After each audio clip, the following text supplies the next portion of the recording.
umagang maliwanag, ikaw ang aking galak. Sa bagong araw, ikaw ang aking lakas. Hindi ko mapigil ang tibok ng puso ko.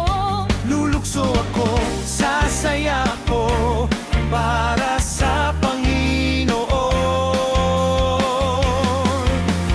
Kahit may sakit at hirap, ako'y magpupuri, pagkat ang aking kaligtasan ay nasa Kanyang pag-ibig.